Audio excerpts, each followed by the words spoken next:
This week on A Lively Experiment, the Attorney General forces the governor's hand, saying the public has the right to see details of the outrageous behavior by a state employee. And the head of a business watchdog group issues a warning about Rhode Island's burgeoning budget. A Lively Experiment is generously underwritten by... Hi, I'm John Hazenwhite Jr. For over 30 years, A Lively Experiment has provided insight and analysis of the political issues that face Rhode Islanders. I'm a proud supporter of this great program and Rhode Island PBS. Joining us for the analysis, attorney and former state representative Mike Marcello. Dave Layman, corporate communications consultant and former television news anchor, and political strategist Lisa Pelosi. Hello and welcome to Lively. I'm Jim Hummel. Former President Trump has been indicted again. We'll have a few thoughts on that a little later. But first, Rhode Island had its own documents drama this week when the Attorney General ordered Governor McKee to release an explosive email detailing the outrageous behavior of a high-ranking administration employee doing the state's business in Philadelphia several months ago. McKee had refused to release the email, but Peter Nerona said in a public disclosure of the disturbing conduct of the employee outweighed his right to privacy. So, Lisa, we all got a chance to read this, and now we know why Governor McKee fought so hard to keep this under wraps. And you know what I was expecting? It came out yesterday. We're taping on a Friday. I thought it'd be a Friday afternoon dump, but maybe he didn't want one more news, 24-hour news cycle to come through. We all knew that there was something in these emails because what had been generally reported over the past couple months, but when they were revealed yesterday and you read them, it was stunning, some of the things I read. So I know we all want to comment on it.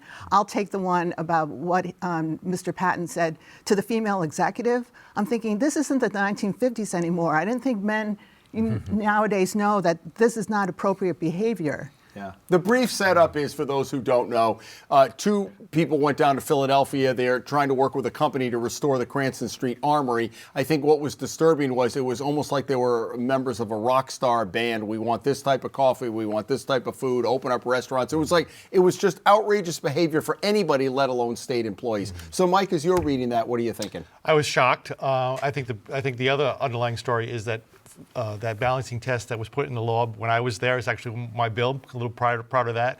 The balancing test, the way the public rights to know versus the privacy interests of the individual actually worked in this case because it does show bad government behavior. And I think the Attorney General, and he needs to get credit, and his staff for writing a very, very sound opinion that would force the release of this stuff. And hopefully send a message that, as he said, and we'll get to APRA a little bit later, but that the open records law is a floor, not a ceiling. Correct. And so you can withhold, but you don't have to. Dave? Right.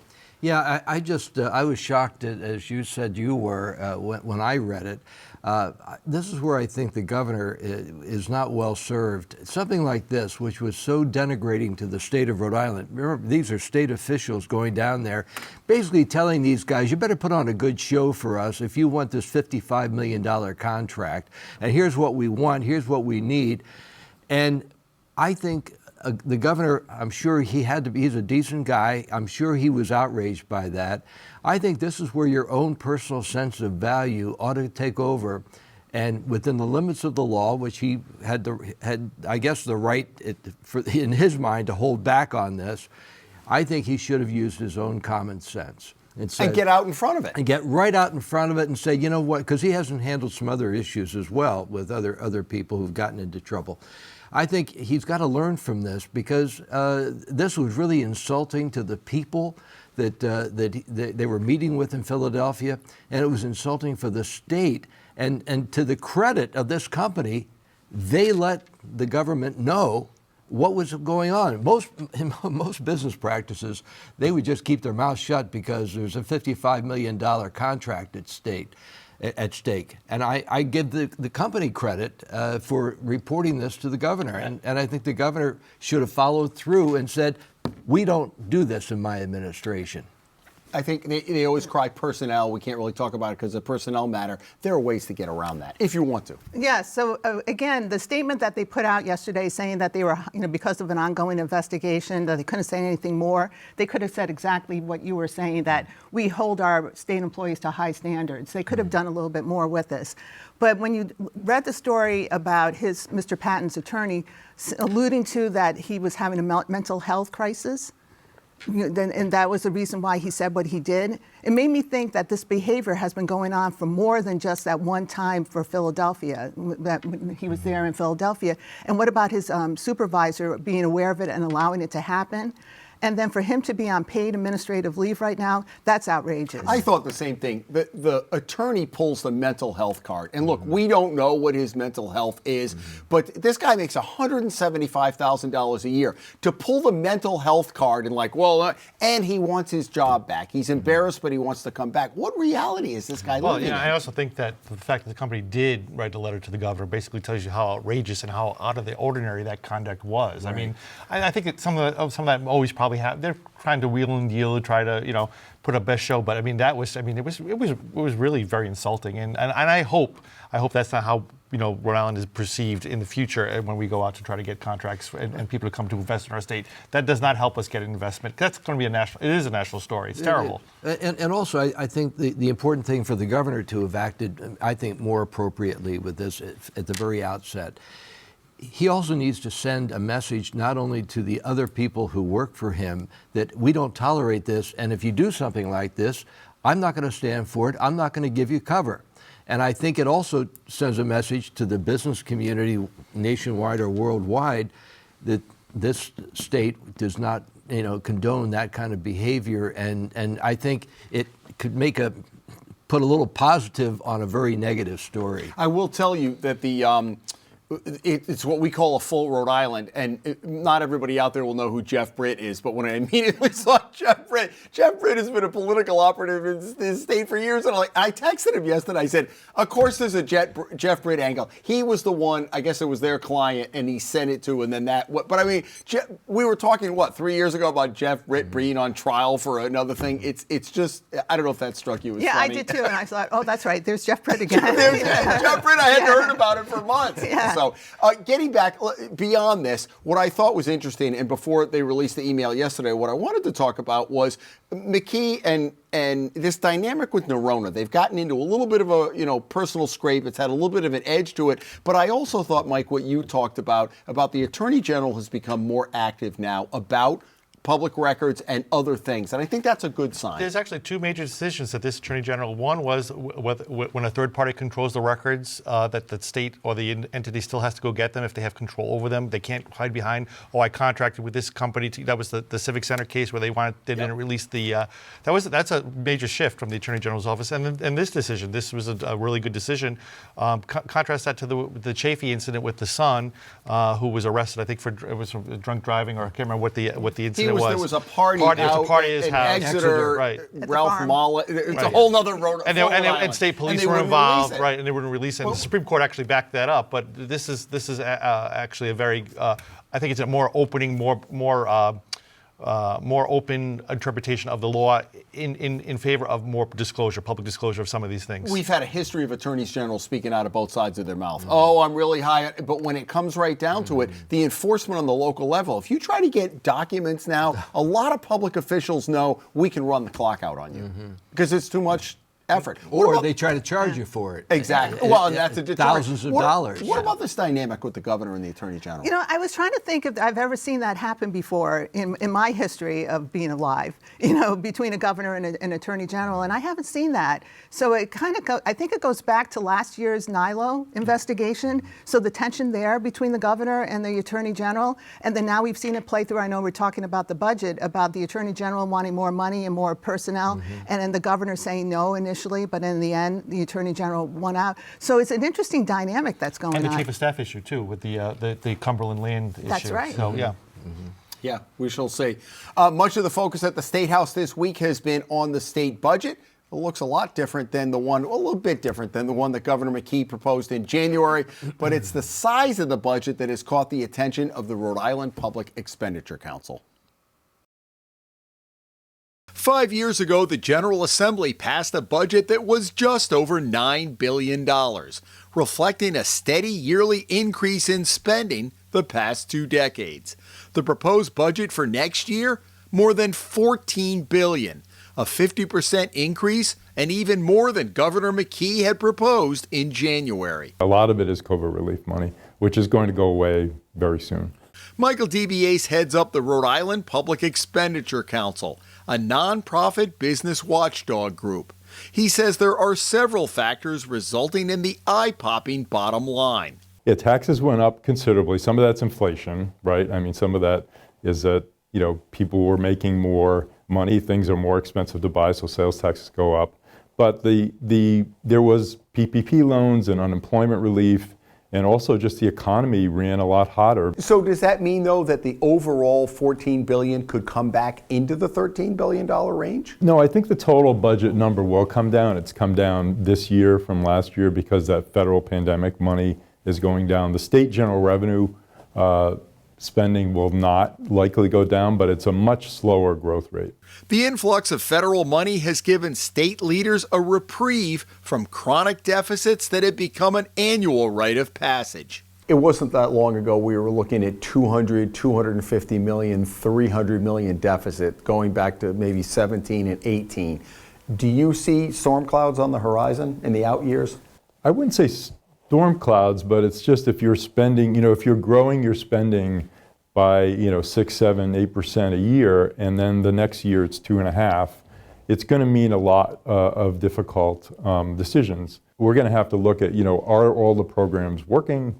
Do some of them need to be cut back or consolidated? That's going to be a different environment.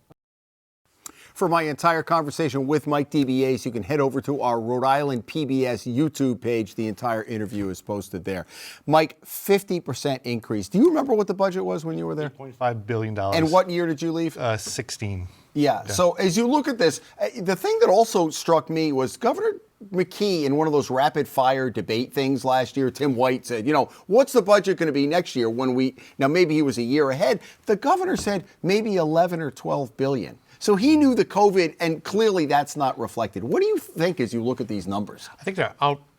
It's unbelievable how quickly the budget has increased, but I do think the federal money there was money that needed to be spent on, the vaccination clinics and all the school stuff and whatnot. But the question is it sustainable in the future? And right now it's easy to get these programs through because there's money to spend. The hard part comes when the money goes away. Mm-hmm. And then you're going to have to do, as Mr. DBA said, do some evaluation. I'm not so sure that we're great at doing evaluation and actually cutting programs. So it's going to be very, very interesting. And will that budget come down to 12 or 13 billion if that federal money's not there? I mean, we don't have a history of going backwards. No.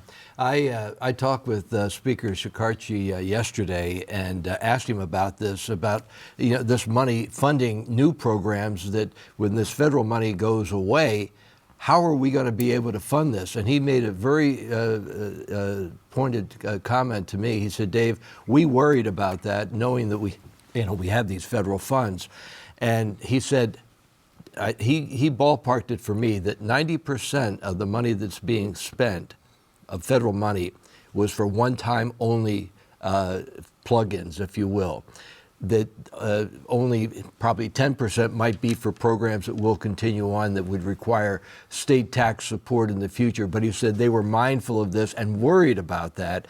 And he said they put kind of a governor, if you will, not the governor of the state, a governor on their spending proposals so that would not happen. Investment, not spending. Right. The one-time investment. Exactly. Yeah, plugging holes here and there that will be taken care of, but will not require future state money to support that going on forward. Yeah, they decided to go forward with the Rhode Island College free tuition bill, and they're using federal money for that. So it's a pilot program for 5 years. But again, it's one of those in that not 10% out of the, for the 90 that they're putting out there for students. You're going to get this free tuition for 5 years, and then what's going to happen in 2028? We're going to say, nope, we don't have any more money. That would be very hard to take away. Well, that's what they with the CCRI. Once the promise went there, so that was a new program, and although they call it, and I asked Mike DeBiase about that, he said it's a pilot program, but it becomes an entitlement program, doesn't it, Mike? It's very hard to take away to say to your constituents, oh, by the way, this year we're going to cut the funding. That's a political suicide for anybody. What else struck you in the budget? I know on the show earlier when I came on right after Governor McKee got reelected, and I was expecting a bold budget from him. And I didn't see anything bold coming out of him. So when the sales tax went down, I think we all agreed that little incremental decrease wasn't going to make a difference. I think what I came away was thinking, Governor McKee got a few breadcrumbs. That you can really tell that who was in charge of the budget was the Senate President and the Senate and the House Speaker. And that what was really important to them came through in the budget. Almost like the years we had Republican governors, right? Oh, I remember that, yes. Jim, a little nostalgia here. When I read the $14 billion, I remembered when I was covering the General Assembly many years ago, I remember anchoring that night on the news that the lead headline was, for the first time in history, the Rhode Island state budget is going to be over $1 billion. How far we've come. Well, they used to report at the Journal, in all fairness, they used to report only the state portion. And so now the federal really, but Mike in the DBA's in the RIPEC report, he talked about general revenues and then the federal, and they both gone up dramatically. It used to be 50-50, like 44.5 used to be state, and then the 4 billion would be federal money. But I think the other things that are not in the budget that were controversial in the beginning were they didn't touch the school aid funding formula, which was a priority, at least the Senate President or the Senate Majority Leader at the time. But they did give more money to schools to bridge the gap because of the COVID and the loss of students. So that's not in the budget. I think that we're going to see a fight over the school funding formula probably next year. Also, there were some other major issues that didn't get funded. The Superman building, that didn't get funded.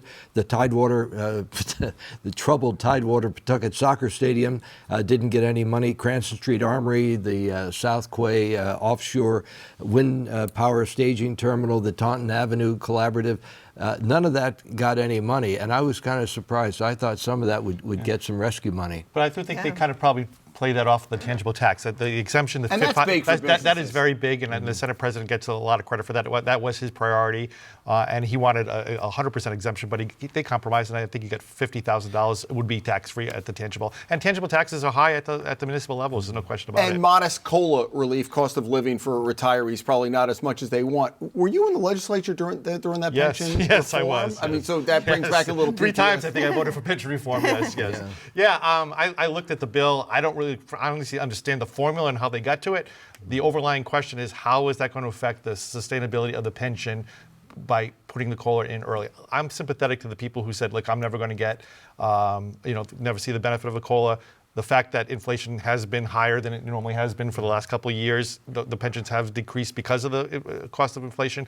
But the real question is, how much is that going to cost and how much that will delay getting to the full funded 80% that they want? And don't forget, there's a part of that pension that's get paid by the municipality. So if they change the formula and they change the amount they paid out, it only goes back to the property taxpayer who has to pay it at the local level. I was wondering how far out the year is going to be, have to push a little bit further. But just one point, I looked it up. Our budget is almost twice the budget of New Hampshire. And New Hampshire has 300,000 more residents than we do. Granted, we have a little bit different demographic, but when I did a story 4 or 5 years ago about what the legislature spends on itself, and at that point it was $44 million for a part-time legislature. When I went back and looked at the budgets, before 2019, the budget goes up about $1 billion every 4 years. Now, not necessarily concurrent with a governor's term, but over the course of 4 years, $1 billion, that's just not sustainable in the long run. No, well, Speaker Shekarchi also told me that he said, one thing you have to remember is, as you were pointing out, I think about 40% of our overall budget comes from the Fed, something in that area, which I didn't realize it was that high. But he said you have to understand that a lot of the federal dollars that show up in the budget are passed through. They're not things that we've generated. It comes through and gets spent. And he said the last thing we were going to do with this budget was to leave any federal dollars on the table that were rightfully ours, that we could claim, that would not encumber us going forward. Yeah. And I think that's a responsible approach, even though federal dollars are still our dollars too, But wouldn't it make sense, though, that the ARPA, with all this money that's been passed through the budget, and you have to account for it, that bottom line number's got to be less next year, right? 12 or 13 you would billion? think so, and I think they they kind of accounted for that to make the one-time payments. But we'll see. I mean, the Department of Health is pretty much funded by federal dollars. The Rhode Island DEM is funded almost 80%, 90% by federal dollars. So those pass-throughs will remain. But it's the extra programs, the school funding stuff that they did with the COVID relief, the housing was a big tranche of money that came through. So this probably still, and don't forget that the Republicans in the federal level, they just clawed some of that money back. So they were very worried about that, how much that clawback of unspent COVID money at the state level would be clawed back by the federal government as a result of I think Michael DeBiase said to you that he anticipates to see the budget come back down. In your interview with him, he basically acknowledged that. Well, I will tell you, it'll be interesting to see in the out years if we do start running into deficits, will the car tax? You know, that was always the one that they clawed back. So we don't, I mean, clearly now, to their credit, we don't pay any property taxes on our cars, but 5 years from now, we'll be having that discussion. All right, another hot bill that they're looking at the legislature is awarding disability pensions, tax-free disability pensions for firefighters who have post-traumatic stress disorder. There are a number of bills floating around about various things, some about hypertension. I think this one, I was doing radio earlier this week. I was filling in for Tara Granahan, and boy, this really lit up the lines on both sides. I think firefighters say, we see a lot of stuff that we can't get over. Other people were like, that's the job you signed up for. Amen.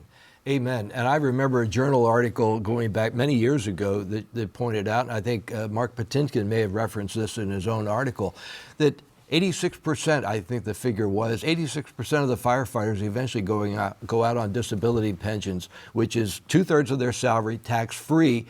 And you know, I had a Providence police officer when I was doing a story way back at Channel 6, and he was telling me that he said you'd be surprised at the way some of these public servants that we revere, police officers and firefighters, do a little finagling to support each other in getting out on a pension. That there's a lot of finagling that was going on back then. I don't know that that's true today, but boy, this is really something that abuse could be rampant with this thing. Well, Patinkin's article said you only have to go to Minnesota because they passed it, and then a year later it had gone up 120%. Sure. Sure. I know. So, you know, to begin with, we really have to thank all the men and women who serve, because this is public safety, and this is number one. This is what government should be doing and what government should be supporting. But on the other hand, we talk about sustainability of the budget. How are we going to be able to sustain these pensions going forward, and especially if you start putting compound COLA increases on top of it? So I think there needs to be a very high standard that you need to be able to meet to qualify for a permanent disabled pension. And the standard in the bill basically says if it's certified by a person with a master's degree, it has to be recognized as injured on duty. It is a poorly written statute to begin with. I will say at the municipal level, we're already grappling with the issue with the cancer for firefighters statute that was passed 2 years ago. And basically it says if you get cancer as a firefighter, you're automatically presumed to be job related. And then it also has another part of it. If you're a retired firefighter and you have cancer, it's presumed to be job related. And we are getting now at the local level people who are claiming prostate cancer when they're 80 years old, that they're entitled to a disability pension. My favorite example, and I have a brother who's a firefighter, and I will tell you that they do see horrendous stuff. But my favorite, hypothetical is a retired firefighter goes out, golfs every day for the next 6 years without any sunscreen, develops skin cancer on his nose or her nose, and under the statute, there's an argument could be made that could qualify for a disability pension. We should mention you're the solicitor in East Providence, so you're right on the front lines on this. I think the devil is in the details as usual. Who's going to qualify? I did have a former fire chief call in when I was doing radio. I said, what percentage do you think will go out on this? And he said, I think it'll be 1 or 2%. And I don't know. I don't know. It's the way the statute's written. I did have a conversation with someone who serves on a pension board in Connecticut, and they indicated that Connecticut recently changed this, and they saw an uptick in the PSTD. And shouldn't there be a restriction that if you're on a pension that you cannot qualify to do another job? Like the heavy hitter. Oh, or at least get a cutback from a... exactly, a clawback. Almost like alimony. Right. You got to pay back the difference. All right, let's go to outrages and or kudos. I'm making an executive decision now. Yeah, we had too much national stuff. We're going to do a lively extra. We'll tell you about that in a minute, so stay tuned. Lisa, what do you have this week? So I have both. It's a kudos and an outrage. So kudos to the media for really persisting on this Philadelphia story to get the emails out and the deep dive that they've been doing into the contract that the state has. So my outrage is dual. One, I looked at the proposal that Scout has come forward to use the Cranston Armory, that state and federal money, the ARPA money, to be used indoor soccer, state offices, incubator. Is this really the best use of the money to begin with? So I was questioning that. And then on top of it, the contract allows Scout to continue to have $25,000 a month going forward. I guess it might be as a retainer. And we've known for months that we're not going forward with this proposal, so we're still giving them money. It's for all that designer coffee and the vegan cheese. We got to pull the plug on this because we have to be better stewards of the money. I know we have this $14 billion budget, but 25,000 becomes 50, becomes 100,000. And just think of all the nonprofit groups could really be benefiting and helping Rhode Islanders with that money instead. That's a good point. Mike, what do you have? So Mike goes to kudos. I go to the U.S. Supreme Court, and kudos for them on a 5-4 decision that actually strengthened, I believe, and actually gave some new life into the Voting Rights Act, where they recently ruled yesterday, I believe, that the state of Alabama had to redraw their congressional districts to allow one more minority district for black voters and minority voters in that state. And I think it was a landmark decision. There was the lawyers amongst us were concerned that because of the conservative bent of the Supreme Court that was going to further dilute, but the Roberts Court seemed to do the right thing, in my opinion. And in that case, Brett Kavanaugh voted in the affirmative, and every newscast I heard was, in a surprising move. There's no way they ever expected. Do you think that's going to have a ripple effect? I know that's going on in a lot of the southern states. Is that going to send a message to the southern states, get your act together? We can only hope so, but I think so, yes. I hope so. Yeah. Okay. Dave, what do you have? Paraphrasing the century-old quote, all that's needed for evil to succeed is for the good people to stand by and do nothing. We are watching Hypocrisy 101, and this is my outrage of the week. Isn't it amazing that all these politicians who are the sycophants, the enablers of Donald Trump, suddenly are now decrying Donald Trump as being a horrible person, a terrible president, and so forth? A good example, Bill Barr, former U.S. Attorney General, appointed by Trump, ended up making the Justice Department essentially the Trump law firm, the defense team for the law for Trump. Now he gets on television, writes a book talking about how bad Trump was, and yet he enabled him all those years. Former Vice President Mike Pence, again declaring this week. Here's a guy who is a poster child, in my view, of cowardice, of spinelessness, of practiced sincerity. Here's a guy who stood by this president and said literally nothing until January the 6th. That was the one time he finally had a little bit of spine. And I think it's just outrageous that a guy like him is now running for office after, enabling this president. Then Chris Christie, the former New Jersey governor, who begged Trump for a job in his administration. He's been an ardent supporter, sometimes, criticized him, but now today he calls Trump basically unfit for office. And the list goes on. I mean, there are 10 other people I could mention. The point is, these are not the kind of people who deserve our respect. And frankly, in my view, they don't deserve our vote. They were the cowards all along the way. They knew it. And they lack the courage, and that is my outrage. All right, let's use that as a springboard into talking about the Trump indictment and what's going on in the presidential race. We will do an online bonus feature. We call it Lively Extra. If you go right now to ripbs.org/lively, we'll do another 10 minutes. For those of you who can't watch, we will bid adieu to Dave and Lisa and Mike. Thank you for joining us. Come back here next week. Hope you can watch Lively Extra, but if you can't, come back here next week as the Lively Experiment continues. Have a great week.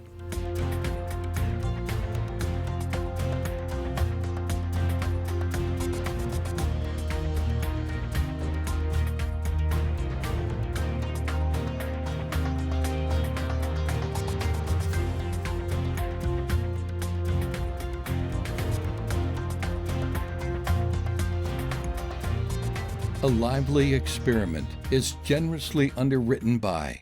Hi, I'm John Hazen-White Jr. For over 30 years, A Lively Experiment has provided insight and analysis of the political issues that face Rhode Islanders. I'm a proud supporter of this great program and Rhode Island PBS.